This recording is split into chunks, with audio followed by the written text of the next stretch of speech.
బొమ్మేశారు. అంటే ఎంత డబ్బులంటే 750 కోట్లు దానికి ఖర్చు పెట్టే పరిస్థితికి వచ్చారు. ఇంకో పక్క మీరు ఒకసారి చూస్తే ఇదే విధంగా రాజకీయ నాయకులు ఇంటర్ఫేర్ అయ్యి మీ భూమి నాకు ఇస్తావా చౌకగా అని అడిగేవాళ్ళు. ఇవ్వకపోతే అది 22A అని పెట్టేశారు కంప్యూటర్లో.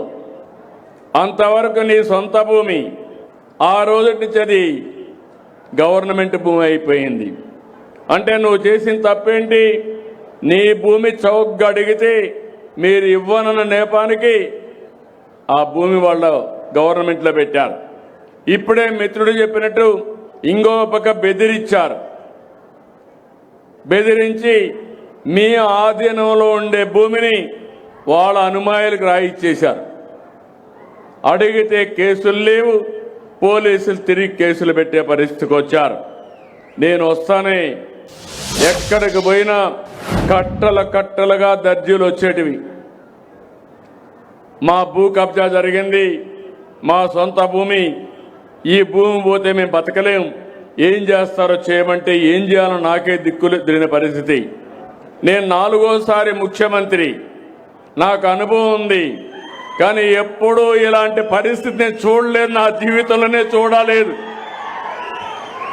నేను రెవెన్యూ మినిస్టర్గా కూడా 98లో పనిచేశాను. రెవెన్యూ వ్యవహారాలు తెలుసు. తెలంగాణలో మీరు ఒకసారి చూస్తే అప్పుడు నిజాం ఉండేవాడు.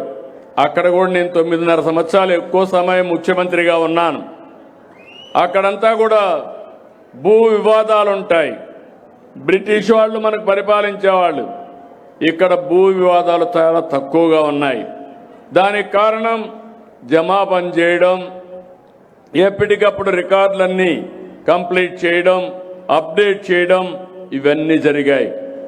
నాకు ఈరోజు మీరు గుర్తుపెట్టుకోవాలి, ఒక దుర్మార్గమైన పని చేసినప్పుడు దాన్ని సరిచేయడానికి ఇప్పటికి 20 నెలలు అయింది. 3 నెలల నుంచి ప్రారంభించాను. ఒకవేళ నేను అక్కడ కూర్చొని మీరు చేయమంటే ఇప్పుడు మీ సమస్యలు నాకు అర్థం కావు, అధికార యంత్రాంగం సరిగా పనిచేయకపోతే మీకు అన్యాయం జరుగుతుంది. అందుకే నేను మా మంత్రి గారితో, మా CCLA కమిషనర్ గారితో కూర్చొని మొత్తం అధ్యయనం చేశాం. అధ్యయనం చేసిన తర్వాత నేను 26వ సంవత్సరం, 1 సంవత్సరం టైం తీసుకుంటున్నాను.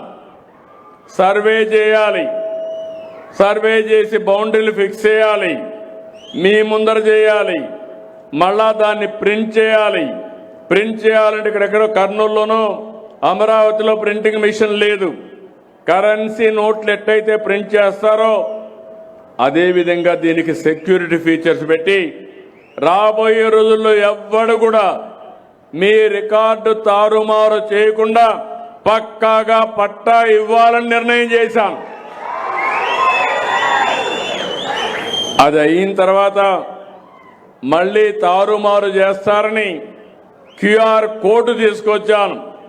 నువ్వు ఇక్కడ కూర్చున్నావు, నీ భూమి నీ పేరుతో ఉందా లేదా ఇక్కడి నుంచి చెక్ చేసుకోవడానికి నీ ఫోన్లోనే చెక్ చేసుకోవచ్చు.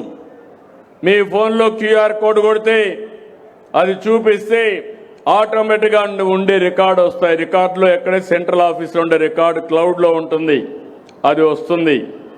దానివల్ల ఎవ్వరు కూడా మీ రికార్డు తారుమారు చేస్తే మీకు తెలిసిపోతుంది. ఇంకొక స్టెప్కు పోయాను, బ్యాక్ ఎండ్. అక్కడుండే కంప్యూటర్లో పోయినసారి జరిగింది, రాజకీయ కారణాల వల్ల వ్యక్తిగత ప్రయోజనాల కోసం మీ ఆస్తిని వాళ్ళ ఆస్తిగా రాసేసుకోవడం, మీ ఆస్తిని గవర్నమెంట్ ఆస్తిగా మార్చేయడం, ఇవన్నీ జరిగాయి. అడిగితే బ్యాక్ రికార్డు కూడా లేదు. ఎప్పుడైనా ఒక నిర్ణయం చేస్తే దానికి డాక్యుమెంటరీ ఎవిడెన్స్ ఉంటుంది, లింక్ డాక్యుమెంట్స్ ఉంటాయి. ఈరోజు మీరు మాట్లాడారు, మేము మా పూర్వీకుల నుంచి లింక్ డాక్యుమెంట్స్ ఉన్నాయని. అందుకే అవి కూడా లేకుండా చేశారు. నేను అందుకే ఆలోచించి ఈరోజు తీసుకున్న నిర్ణయం మీరు చూస్తే లేటెస్ట్ టెక్నాలజీ బ్లాక్ చైన్. ఆ బ్లాక్ చైన్లో పెడితే ఏ MRO తప్పు చేసినా, ఏ RDO తప్పు చేసినా, ఏ విలేజ్ రెవెన్యూ ఆఫీసర్ తప్పు చేసినా ఇమ్మీడియట్ గా గుర్తుపట్టే పరిస్థితి వస్తుంది. ఇప్పుడు నేను చెప్తున్నా, మీకు ఇచ్చిన భూమి ఎవ్వడు కూడా ట్యాంపర్ చేయలేడని మరొకసారి మీ అందరికీ హామీ ఇస్తున్నా. వెనకానుండే రికార్డులు ట్యాంపర్ చేయలేరు. మీ పట్టాదారు పాసు పుస్తకాన్ని ట్యాంపర్ చేసే పరిస్థితి ఉండదు. ఇది నాకు ఒక దుర్మార్గమైన పని. ఈ దుర్మార్గమైన పనికి నేను ఒక అనౌన్స్మెంట్ ఇచ్చాను. ప్రతి నెల 9వ తారీఖున నేను వస్తాను. నా సమక్షంలో ఎటు జరిగిందో చూస్తాను. అదే సమయంలో గ్రామ సభలు పెట్టాలి, ప్రొసీజర్ ప్రకారం చేయాలి. మీరు సర్వే చేసేటప్పుడు మీ సమక్షంలో చేయాలి.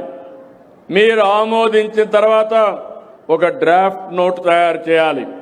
దానిపైన మీ యొక్క ఆమోదం ఈకేవైసీ తీసుకోవాలి. మీరు ఓకే అంటే ఆ ప్రూఫ్ పెట్టుకొని అప్పుడు ప్రింటింగ్ ప్రెస్కి పంపిస్తాం.